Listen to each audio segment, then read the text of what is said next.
Kiki nga weesisi olwedde omwambye ky'omwana omuwamula mulamu omwana amanyiiko omu owa mukwano gwange Farid. ddala ki kyerina kukola okutuuka ku Salima? Ensonga ey'okubiri, Faisal namaze nemufuna.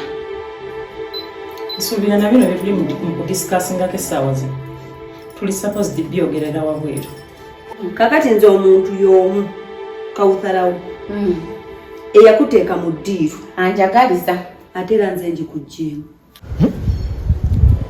Kasibanta alina muwala waffe gwakwana. oli muntu wange mwe muba mulina ebyabakyankalanyiza gwe n'emwannyoko. Nze tebinkwatako ebyo bizibu byammwe. Okuloota kufaanagana n'okulowooza. Naye naawe mulamuleka kati kyogamaga omwana owokubiri tonnamutegeera. Naye ndaba emirembe weemalako gya bwereere. Obutakuwa kitiibwa wali yagala nkola emirimu gye sirina kukola.